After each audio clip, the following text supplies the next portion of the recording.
Bulletin की शुरुआत बड़ी खबर के साथ करेंगे। बड़ी खबर आपको रांची से बताते हैं, जहां बरियातू थाना क्षेत्र के हरिहर सिंह रोड इलाके में जेवर दुकान को अपराधियों ने निशाना बनाया।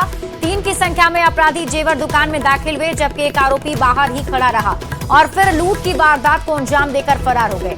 अपराधी ने दुकान के अंदर रखे जेवर और नकद पर हाथ साफ कर दिया है। मिली जानकारी के मुताबिक अपराधियों ने 1 किलो चांदी के साथ दूसरे गहनों की लूट कर ली। लूट की घटना के बाद दुकानदार खौफ में है। न्यूज 18 की पड़ताल में इलाके में स्ट्रीट लाइट खराब होने की बात सामने आई। पुलिस सीसीटीवी फुटेज खंगाल रही है और अपराधियों की पहचान में जुटी हुई है।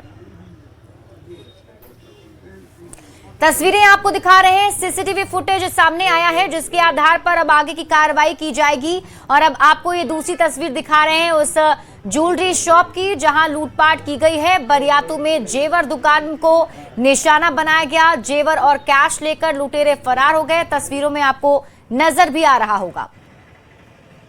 ये लगभग हरिहर सिंह रोड की घटना है।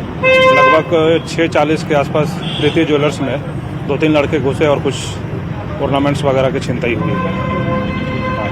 अभी जांच चल रही है, देखते हैं आगे क्या होता है। सीसीटीवी फुटेज हम लोग अभी खंगाल रहे हैं। कुछ चीजें मिली हैं हम लोग को, हम उम्मीद करते हैं कि जल्दी कुछ हो पाएगा इसमें। क्या कितने की संख्या में? 3 लोग थे, 2 लोग अंदर घुसे थे, 1 बाहर था।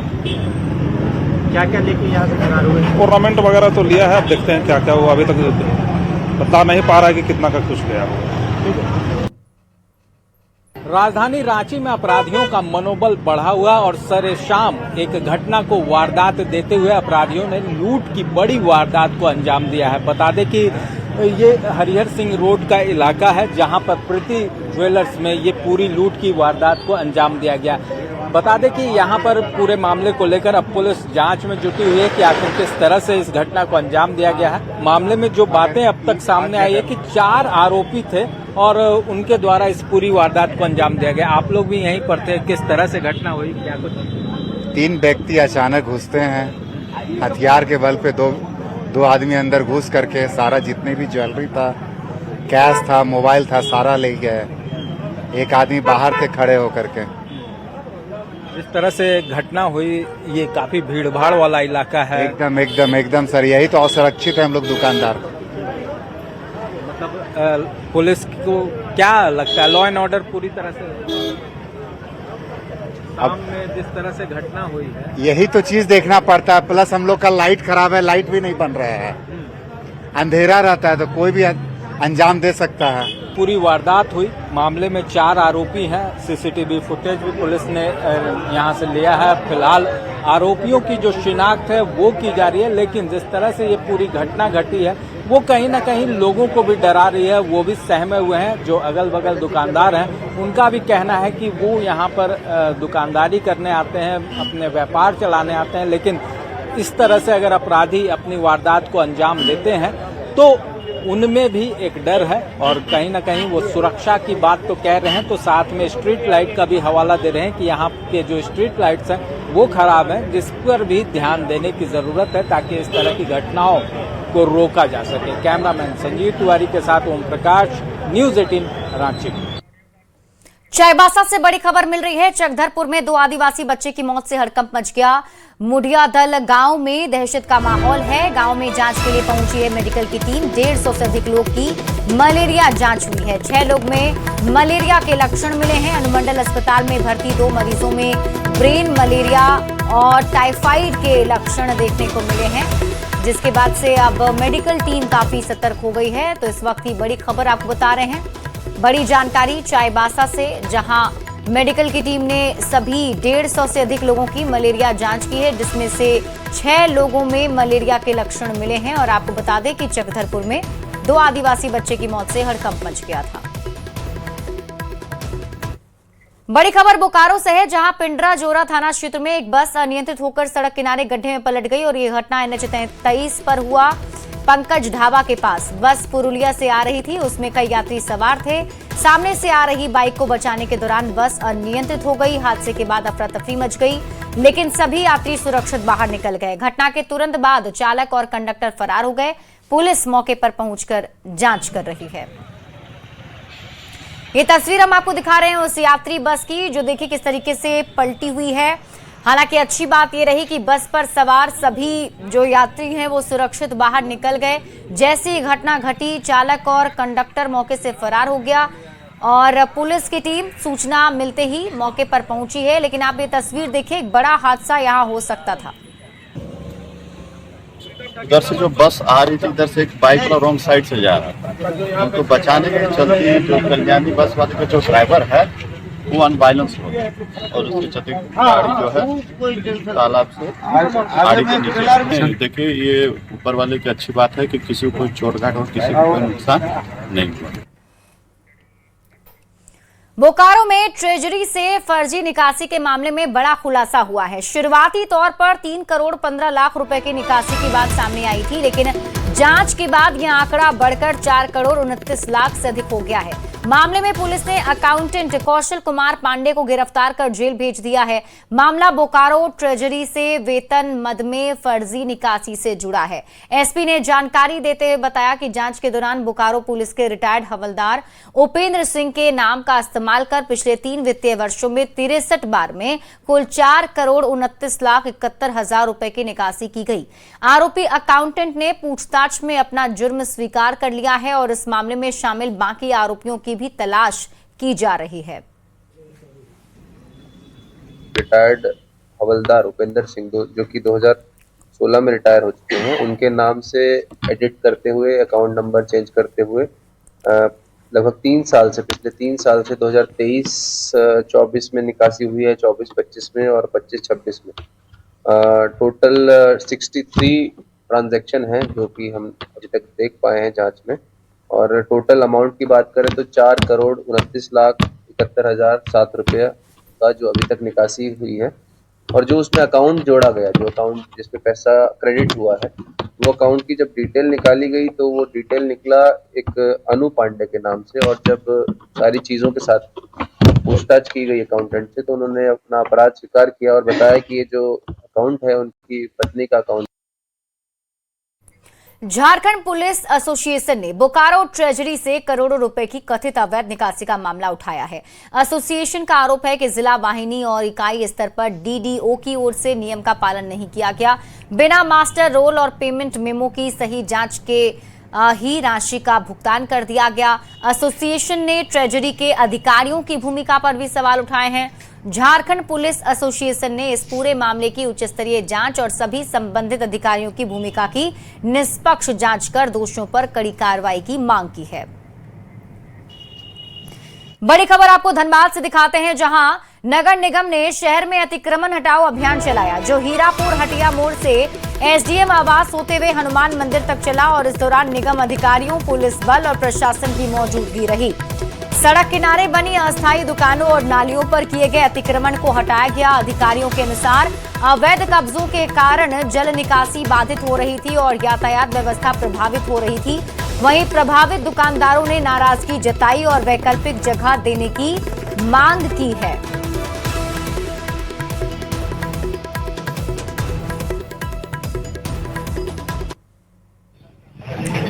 तो धनबाद से आपको एक खबर बता रहे हैं, नगर निगम का अतिक्रमण हटाओ अभियान जारी है। हीरापुर हटिया मोड़ से अतिक्रमण हटाया गया और इस दौरान हनुमान मंदिर तक ये कार्रवाई देखने को मिली है, जिसमें सड़क किनारे दुकानों को हटाया गया है और प्रशासन ने नालियों पर भी जो कब्जा कर रखा गया था उसे भी हटाया है। दुकानदारों ने लेकिन प्रदर्शन किया और वैकल्पिक जगह की मांग प्रशासन से दुकानदार कर रहे हैं। रोजी रोटी का संकट दुकानदारों के सामने है। हम लोग थोड़ा सा हटाने बोले, यहाँ ठेका होता है, यहाँ लोग पैसा देते हैं। हर साल ऑक्शन होता है एक जगह का, चौपाटी है ये। किसको देते हैं पैसा? जो ठेकेदार लेता है। किस विभाग का ठेकेदार है वो? नहीं, विभाग का ठेकेदार नहीं, कोई भी ले सकता है। आप भी ले सकते हैं, हम भी ले सकते हैं। ऑक्शन होता है, ऑक्शन में लिया था 1 साल का। वो पैसा कहाँ पहुँचाता है ठेकेदार? वो ठेकेदार निगम को देता है। सर 15 लाख में ऑक्शन हुआ। परेशानी सर यही है हम लोग का कि देखिए हम लोग तो भाड़ा भी देते हैं सर। अब भाड़ा देने के बावजूद भी हम लोग का दुकान हटाया जाता है। अब भाड़ा भी छोटा मोटा भाड़ा नहीं है, बहुत भाड़ा है।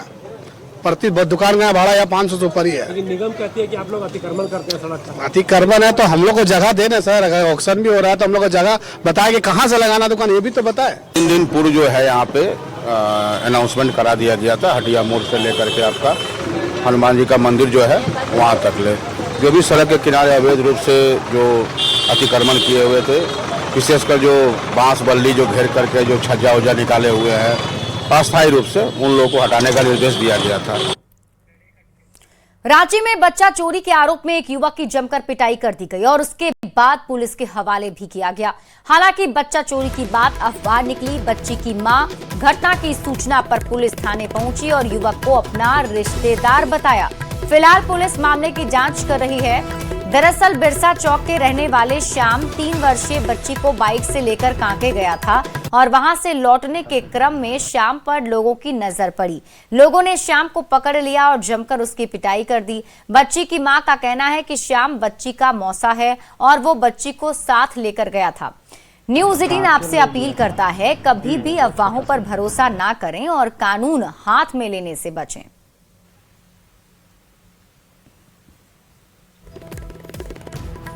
वो मेरी जीजा है, वो बच्ची को खिलाने के लिए लेके गए थे। हाँ। तो ये लोग शायद गलत सोच लिए और पकड़ के ले आए। मारपीट भी? हाँ, मारपीट किया, पता नहीं। और पैसा वैसा भी निकाल लिए उसका। पैसा भी गया? हाँ, उनके पास पैसा भी था, पैसा भी निकाल लिए। प्लस गाड़ी भी चोरी हो गया शायद। गाड़ी मिल गया? गाड़ी मतलब ये गलत है? ये गलत है। हाँ, कि ये बिरसा चौक से काके लेके गए थे।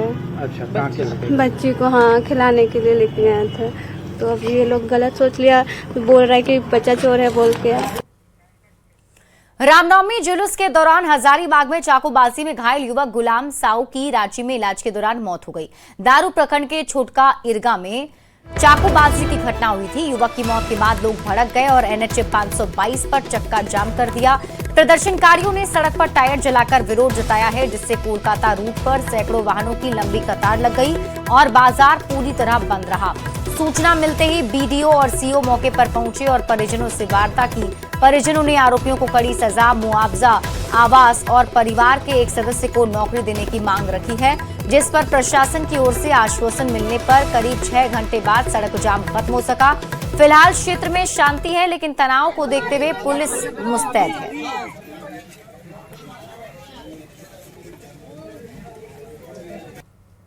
और एक लड़के की हत्या कर दी गई थी जिसका नाम गुलाब साहू था। उसी का कल या परसों मृत्यु हो गया। उसके बाद उसका बॉडी को मेडिकल में ले जाया गया था, रिम्स में था। उसके बाद मेडिकल ले जाया गया तो वहाँ पे उसको मृत घोषित कर दिया गया, जहाँ पे 5 लाख रुपए उसका बिल बताया गया, जिसमें बकाया 2,38,000 रुपया था, जिसमें बॉडी उसको नहीं दिया जा रहा था। उसके बाद हम लोगों ने वहाँ से ताड़ा तोड़ करके उसकी बॉडी को निकाला और उसके बाद रिम्स में पोस्टमार्टम करवा के उसकी बॉडी को साथ में हम लोग कल लेके आए। चाईबासा से बड़ी खबर मिल रही है। ई श्रम योजना में कमीशन वसूली की खबर है। सिलाई मशीन की राशि पर वसूली की खबर है। लाभुक से 1500 रुपए मांगने का आरोप लगा है। कमीशन मांगने का ऑडियो भी वायरल हो रहा है। लेबर कार्ड बंद करने की धमकी दी गई थी। DC ने जांच टीम इसके लिए गठित कर दी है। तो इस वक्त की बड़ी खबर आपको चाईबासा से बता रहे हैं, जहां ई श्रम योजना में कमीशन वसूली का खुलासा हुआ है। और आपको बता दें, सिलाई मशीन की राशि पर वसूली की जा रही थी, जिसमें लाभुक से 1500 रुपए मांगे गए थे, ये आरोप लग रहा है। और कमीशन मांगने का ऑडियो भी वायरल हो रहा है। खबर गुमला से है, जहां घाघरा प्रखंड मांदर की थाप पर झूम उठा। मौका था सरहुल का। घाघरा सरहुल में 220 घोड़ा दलों ने दमदार प्रस्तुति दी, जिससे पूरा माहौल गूंज उठा। चांदनी चौक स्थित झाखरा कुंभा सरना स्थल पर उमड़े जन सैलाब ने इस आयोजन को ऐतिहासिक बना दिया। पाहन चंदर उरांव ने पारंपरिक विधि विधान से पूजा अर्चना कर क्षेत्र की सुख समृद्धि की कामना की और इसके बाद झाखरा कुंभा सरना स्थल से निकली भव्य शोभा यात्रा ने पूरे घाघरा नगर को उत्सव में बदल दिया। इस महोत्सव में 21 गांवों के श्रद्धालुओं की भागीदारी रही। जमशेदपुर के टाटानगर रेलवे स्टेशन पहुंचने वाली पैसेंजर ट्रेन के लेट होने का मामला तूल पकड़ रहा है। मामले को लेकर विधायक सरयू राय हजारों लोगों के साथ रेलवे स्टेशन पर धरना पर बैठे थे। जमशेदपुर चैम्बर, मारवाड़ी समाज समेत कई समाज के लोगों ने आंदोलन को समर्थन दिया। आरोप है कि यात्री ट्रेन को रोककर मालगाड़ी को पार कराया जाता है, जिससे 30 मिनट की दूरी 4 घंटे में पूरी होती है। धरना के दौरान रेलवे विभाग के सीनियर DCM मौके पर पहुंचे और विधायक सरयू राय की मांग को सुनकर जल्द से जल्द समस्या को दूर दिलाने का आश्वासन भी दिया। इसके बाद धरना को समाप्त किया गया। रोड सेक्शन में गाड़ियां बहुत हैं, उसके लिए रास्ता बनाने की कैसे रास्ता बनाया जाए, इसलिए सब लोग लगे हैं कि पाथ मिलता जाए, चलता रहे। अभी कुछ इंफ्रास्ट्रक्चर कॉन्स्टिट्यूशन में काफ़ी सारा काम हुआ है गत वर्षों में, जैसे पूरा 3rd लाइन का काम झारसुगुड़ा से लेकर हावड़ा तक कर दिया गया है। कुछ एक बॉटल नेक से, ऐसे आदितपुर के पास में एक बॉटल नेक है, वहाँ का NI भी अभी कुछ दिनों में हो जाएगा। उसके बाद 3rd लाइन सीमलेस कनेक्टिविटी हो जाएगी, जो एक बॉटल नेक है जहाँ पर गाड़ियाँ फंसती हैं। आगे 3 लाइन, पीछे 3 लाइन, बीच में 2 लाइन, तो उस गाड़ियाँ वहाँ पर आके रुक जाती है। सिमिलरली वो भी काम अभी जल्द से जल्द विदिन लग रहा है, जल्द मतलब हार्डली 10-15 दिन के अंदर वो ठीक हो जाएगा। तो गाड़ियाँ थ्रू जाएंगी, रुकेगी नहीं कहीं पे। बड़ी खबर चाईबासा से है, जहां गोइलकेरा क्षेत्र में जंगली हाथी का उत्पात लगातार बढ़ता जा रहा है। बुरुदुइया गांव में हाथी ने एक घर को तोड़ दिया और उसमें रखा अनाज भी नष्ट कर दिया। घटना के समय घर में मौजूद लोगों ने किसी तरह भागकर अपनी जान बचाई। इससे पहले भी हाथी 2 गांव में नुकसान पहुंचा चुका है। कुछ दिन पहले इसी क्षेत्र में एक महिला की मौत भी हाथी के हमले से हुई थी। स्थानीय मुखिया डॉक्टर दिनेश बोईपाई ने प्रशासन से मुआवजा और सुरक्षा की मांग की है।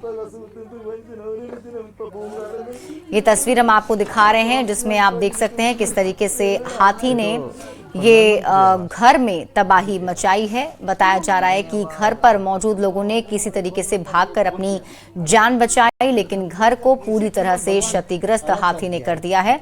गोइलकेरा में जंगली हाथियों का आतंक अब देखने को मिल रहा है। खबर रांची से है, जहां बीजेपी की संगठनात्मक बैठक में SIR और BLA 2 की नियुक्तियों पर चर्चा की गई। बैठक में प्रदेश अध्यक्ष आदित्य साहू, नेता प्रतिपक्ष बाबूलाल मरांडी, प्रदेश संगठन मंत्री कर्मवीर सिंह और कई विधायक मौजूद थे। विधायक उज्जवल दास ने बताया कि BLA 2 की कई जिलों में नियुक्ति अभी बाकी है और दिशा निर्देश जारी किए गए हैं। वहीं जिनकी नई शादी हुई है उन्हें नए पते पर पहचान दी जाएगी। BLA में पहले से मौजूद लोगों के साथ साथ नए लोगों को भी शामिल किया जाएगा। जब से SIR की घोषणा हुई और उसी के निमित्त में हम लोगों ने अपनी क्या तैयारियां कर रही की हैं, उसकी समीक्षा भी हुई और कुछ निर्देश भी उसमें प्राप्त हुए हैं। अगर BLA 2 का कहीं से लिस्टिंग नहीं आ पाया है तो उसको जल्दी यथाशीघ्र मंगाने के लिए, और कहीं पर उसमें अगर त्रुटिपूर्ण अगर हो गया है तो उसको सुधारने के लिए भी हम लोगों को कहा गया है। और आज हम लोगों को कुछ किट भी बांटे गए हैं कि अब बूथ स्तर पे हम लोगों को क्या करना है। हमारे विधानसभा पूरे झारखंड में जो जिनकी शादी हुई है, महिलाओं का जो अपने मायके से ससुराल आई है, वो सब वही वेरिफिकेशन को लेकर के, मैपिंग को लेकर के, वोटर कार्ड को अपना नाम जोड़ने के लिए वही हम लोग को बताया गया। हम लोग कर रहे हैं, सहयोग कर रहे हैं, पूरा सहयोग कर रहे हैं। बहुत सारा जैसे कि हमारे माताएं बहनें जो बाहर में रहती हैं, 2 जगह उन लोग का वोटर ID कार्ड है, तो उसी को लेकर के यहाँ पर हम लोग को प्रशिक्षण दिया जा रहा है। और अब खबर पंचायत चुनाव से जुड़ी हुई। रांची में ग्रामीण विकास एवं पंचायती राज मंत्री दीपिका पांडे सिंह ने घोषणा की है, झारखंड में पंचायत चुनाव तय समय पर आयोजित किए जाएंगे और ये चुनाव OBC आरक्षण के आधार पर होंगे। उन्होंने बताया कि 27% OBC आरक्षण का प्रस्ताव केंद्र सरकार को भेजा जा चुका है। झारखंड राज्य पिछड़ा वर्ग आयोग और राज्य चुनाव आयोग इस संबंध में जरूरी प्रक्रियाएं पूरी कर रहे हैं। विभागीय अधिकारियों को भी निर्देश दिए गए हैं ताकि चुनाव प्रक्रिया सुचारू रूप से संपन्न हो सके।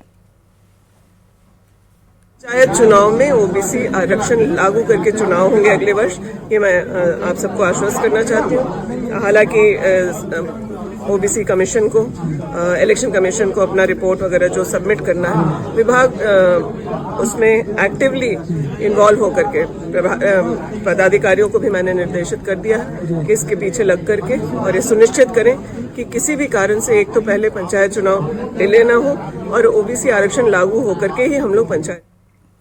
रामगढ़ में अरगड्डा के झारखंड इस्पात में सोमवार को फर्नेस विस्फोट में घायल 9 मजदूर में से 3 मजदूर की इलाज के दौरान मौत हो गई। मजदूर अशोक बेदिया, ब्रिजलाल बेदिया और अखिल राय की मौत हो चुकी है, जबकि 2 मजदूरों की स्थिति काफी नाजुक बनी हुई है, जिनका इलाज रांची के अस्पताल में ही चल रहा है। CM के निर्देश पर श्रम मंत्री संजय यादव मृतक मजदूरों के आवास पर पहुंचे और परिजनों को 21-21 लाख की मुआवजा राशि का चेक सौंपा है। मंत्री ने कहा कि उनके पूरे परिवार की पढ़ाई की जिम्मेदारी सरकार लेगी। हादसे की जांच के लिए उच्च स्तरीय कमेटी का गठन किया जाएगा, जिसकी रिपोर्ट के बाद दोषियों पर कार्रवाई होगी। मंत्री ने फैक्ट्री में सुरक्षा मापदंडों की अनदेखी का भी आरोप लगाया है। विभाग है, सरकार आई है, थोड़ा पीछे हो जाता ना अच्छा।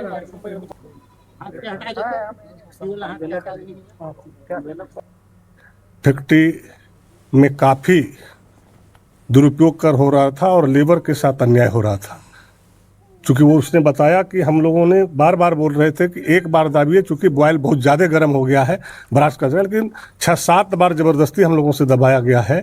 और जो सीढ़ी चढ़ने का भी है वो भी बहुत ही दर्दनाक है कि हम लोग भाग भी नहीं सकते हैं। तो इस तरह से लापरवाही होना और हमारे भाई को मजदूर का जान जाना, ये हम लोगों के लिए बहुत ही दुखद बात है। इसीलिए कि हम लोग स्वयं आए हैं जानकारी लेने के लिए। फिर मेरा कमेटी का जो रिपोर्ट आएगा हम उस पर कार्रवाई करेंगे। खबर धनबाद से है, जहां मुंबई लोकमान्य तिलक टर्मिनस साप्ताहिक एक्सप्रेस के उद्घाटन समारोह में कुछ जनप्रतिनिधियों का आमंत्रण रद्द करने को लेकर विवाद खड़ा हो गया। रेलवे अधिकारियों ने मौके पर पहुंचकर खेद जताया और इसे प्रशासनिक चूक माना है। उन्होंने औपचारिक माफी दी और भरोसा दिलाया कि भविष्य में प्रोटोकॉल और समन्वय में सुधार किया जाएगा। वहीं महापौर संजीव सिंह ने इस पर बयान देते हुए बीजेपी सांसद ढुल्लू महतो पर हमला बोला और आमंत्रण रद्द करने को दबाव में लिया गया फैसला बताया। उपलब्ध हुई है, क्योंकि और भी कई तरह के बहाने थे कि बोर्ड में ऐसा नहीं है, गलती हुई है। हमने कहा कि भाई डीआरएम जो है वो एक संवैधानिक पोस्ट होता है और उनसे गलती नहीं हो सकती है। अब किसी के दबाव में, किसी के प्रेशर में आकर उस प्रेशर को, ब्लड प्रेशर को कम करने के लिए अगर इस तरह का काम किया गया है तो ठीक है। मैं अधिकारी का, मैं चूंकि हम लोग सबका सम्मान करते हैं और मैंने उनसे ये जरूर कहा कि भाई ठीक है, किसी का अगर प्रेशर बढ़ा है, उस प्रेशर को कम करने के लिए अगर आप मुझे रोक रहे हैं तो मैं आपका सम्मान करता हूं, मैं इस कार्यक्रम में नहीं उपस्थित हूँ।